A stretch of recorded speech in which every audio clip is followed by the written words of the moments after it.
The gentleman from South Carolina, Mr. Gowdy, for 5 minutes. Thank you, Mr. Chairman. Thank you, Mr. Attorney General.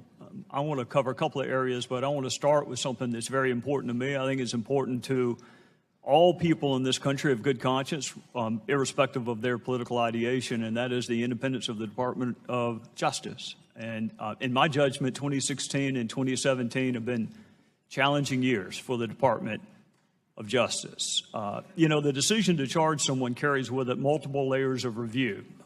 There's a grand jury, there's a petit jury, there's a trial judge, there are post-trial motions, there's appellate courts, there are courts of habeas corpus, and then there's the media, and then there's Congress. But the decision not to charge someone does not carry with it the same corresponding layers of review.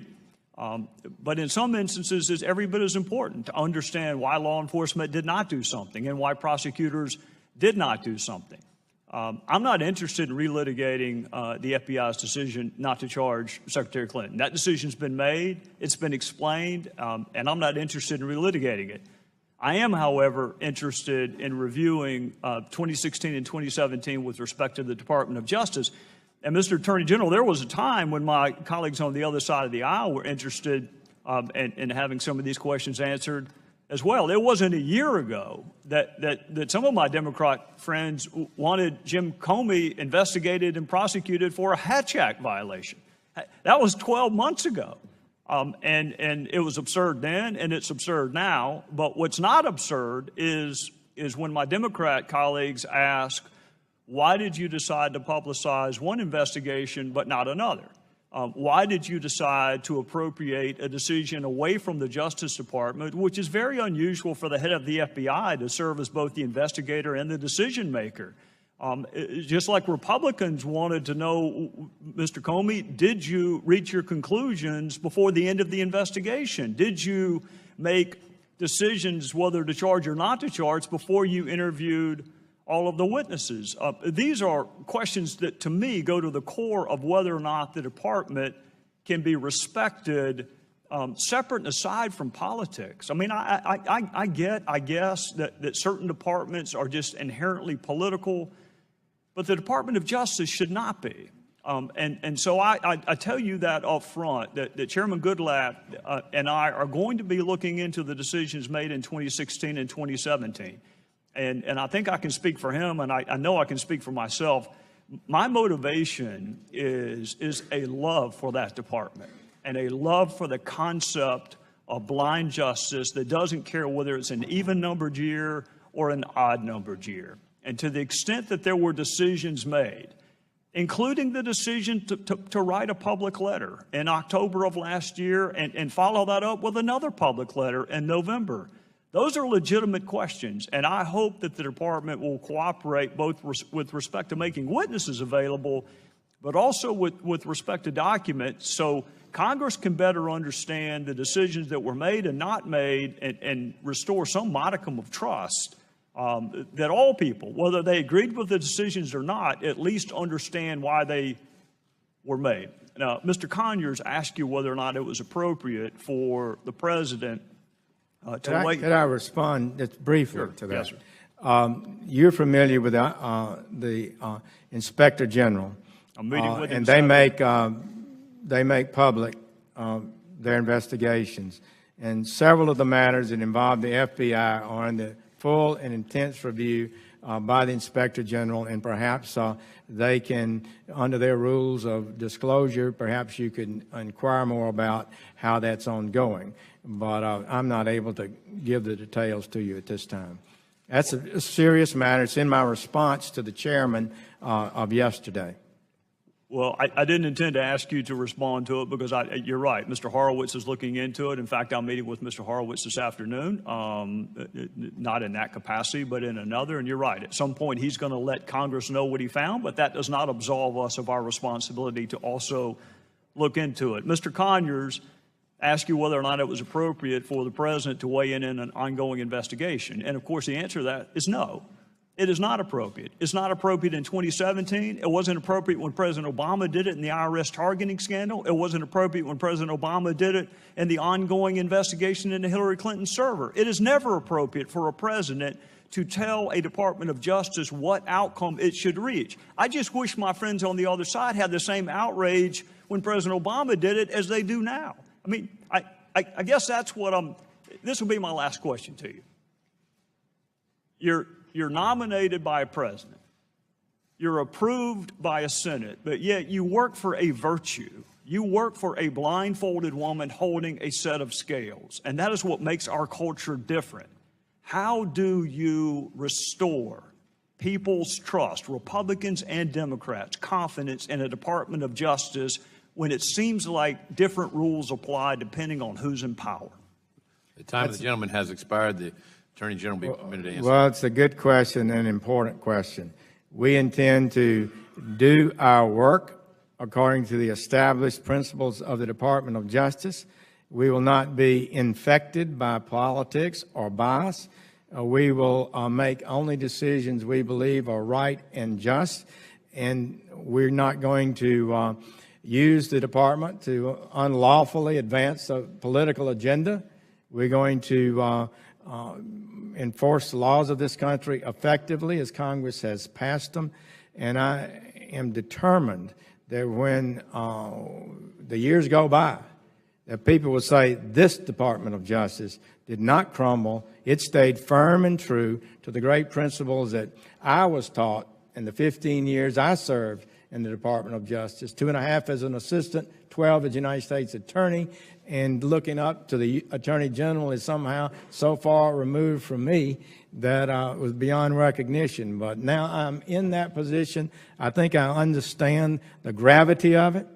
I think I understand the importance of responding to your question, and we'll do our best. Thank you. Good evening and welcome to Tucker Carlson Tonight. We want to tell you about an op-ed that ran in the New York Times over the weekend you might not have seen. The writer, who's a law professor in New York called Echo Yonka, asked a simple question: can my children be friends with white people? He really asked it, and he wasn't optimistic. Quote, "I will teach my boys the lesson generations old," he wrote. "I will teach them to be cautious. I will teach them suspicion. I will teach them distrust. I will teach my boys to have profound doubts that friendship with white people is possible." Well, those doubts mirrored the writer's own. As he put it, quote, "History has provided little reason for people of color to trust white people." That piece was one of the most popular on the New York Times website, even today. It was hardly unusual, though. Go to any liberal website, Salon, Slate, Vox, HuffPo, and you'll find similar pieces arguing that an entire racial group is untrustworthy and dangerous. This is a big change for the left. For most of the 20th century, liberals, and it was noble, argued that it was immoral to reward or punish people based on their skin color. Individuals ought to be judged solely by the choices they make. Anything less is bigotry. Liberals don't say that anymore. What happened?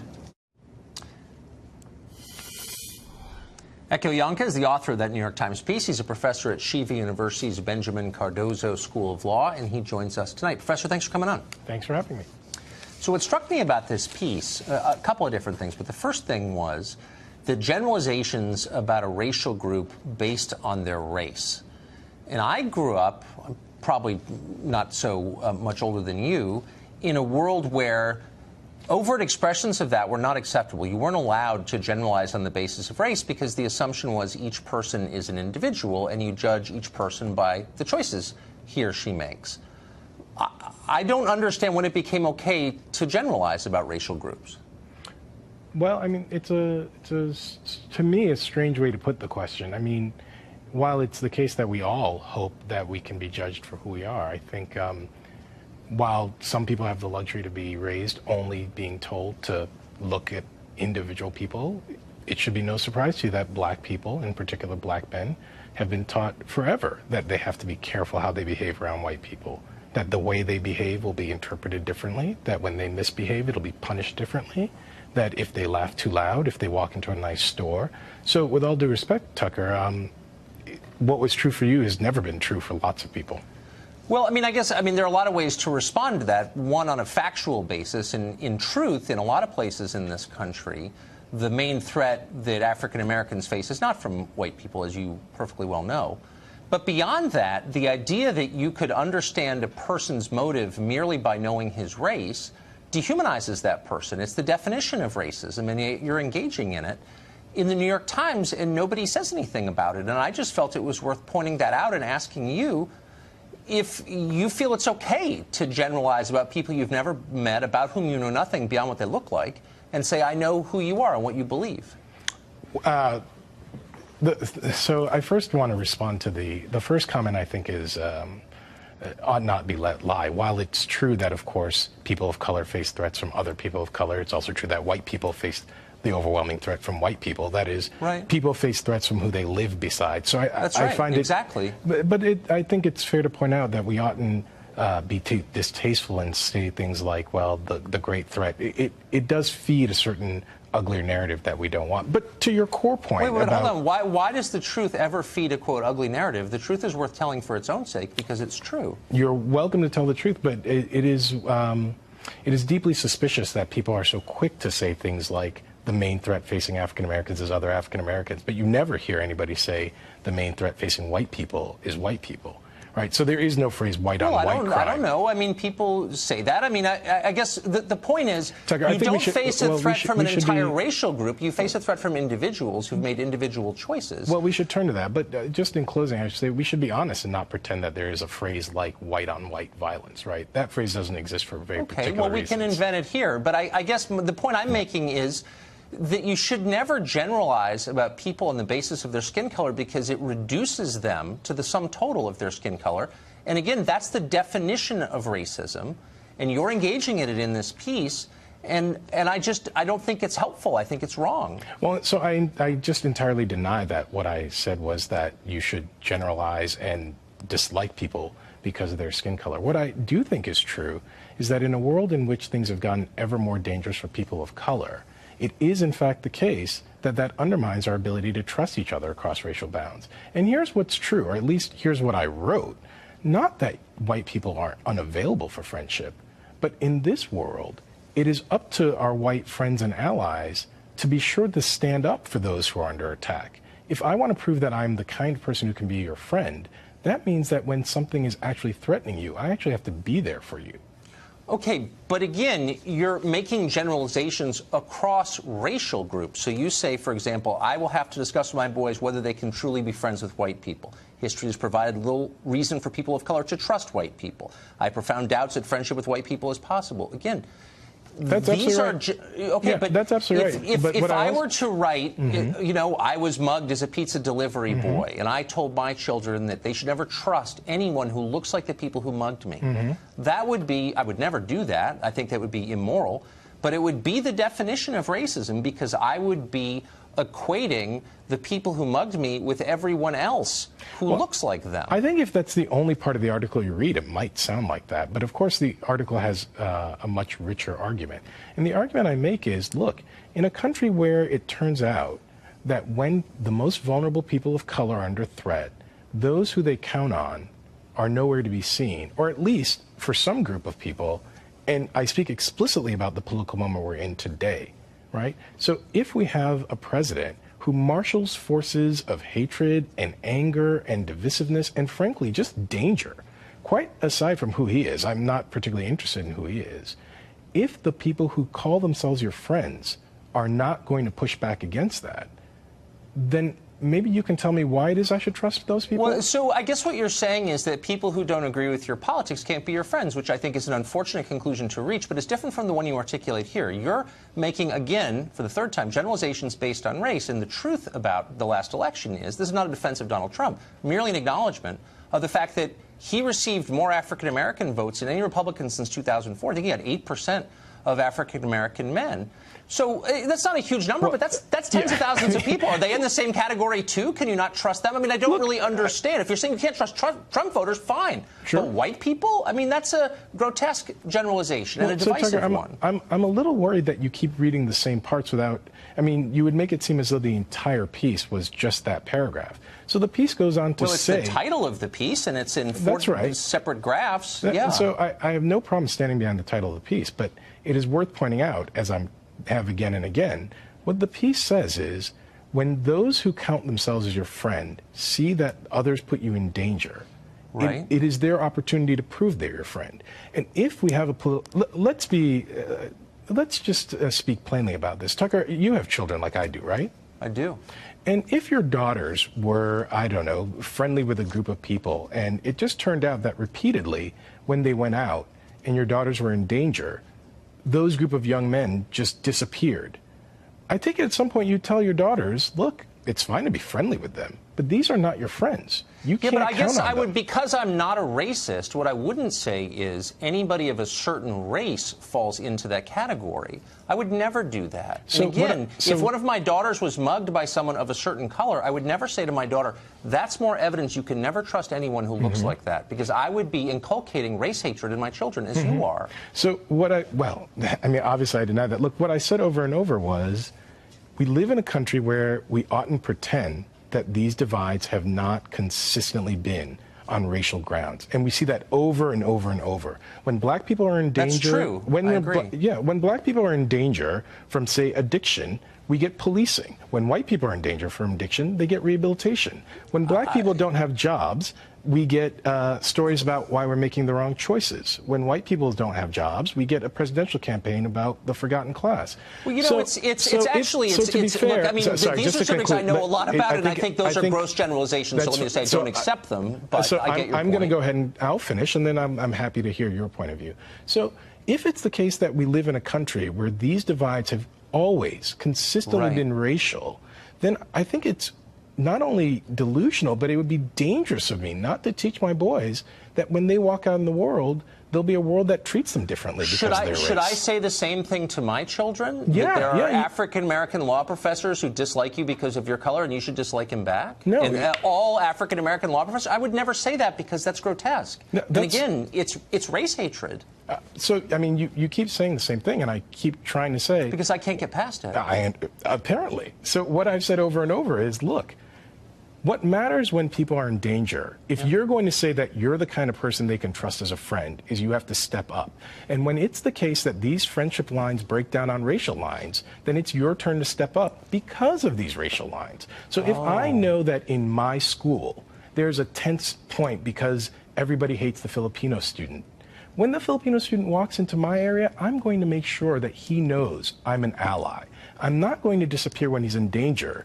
And then placate myself by saying I'm his friend. You can't have it both ways. No, but I agree with you. It's when you implicate people you don't know, simply because of how they look, that you cross the line. And let me just ask you, and I'll end on a question and let you answer it quickly, which is, how would you feel if I told my children in an op-ed in the New York Times what you told your children, but the colors were reversed? Actually, Tucker, can I ask you a question? Of course. Will you teach your girls to be cautious around men until they prove that they are men that can be trusted? Men, but not men of a certain race, because I don't think that the races are as different as you think they are. You think one is good and one is evil. That's what you said in your piece. I didn't at all say that in the piece, and if you can cite that, I'd be very happy to see it. But what I did say, you can't trust them. Right? I did say no. I did say that, and I think in the same way. I don't know if we're making headway, but I'm going to give you. I asked you a question. Can you answer it? How would you feel if I wrote that piece? No, forgive me. You asked me a question, and I returned the question, so I want to conclude on that. Look, in the same way that you will teach your daughters to be careful around men until they prove that they can be gentlemen.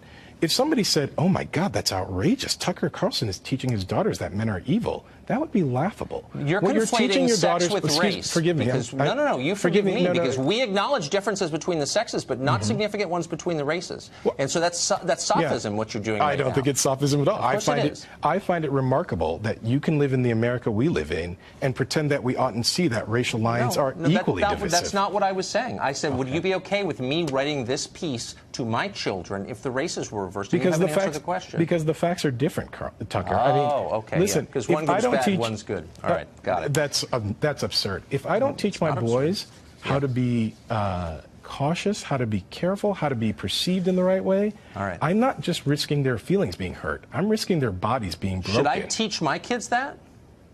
You don't teach your daughters to be cautious until they can be sure that the men around them are trustworthy? That's not what the conversation is about. It's not about sex. It's about race. Right. And no, I don't teach them that there are dramatic differences between the races because I'm not a bigot. So to be sure, it's fine for you to care for your daughters and make sure that they're healthy and well. But if I care for my sons in the same way... That is sophism, ladies and gentlemen. We're out of time. Thank you, Professor. I appreciate it. You're coming on and explaining that. Thank you.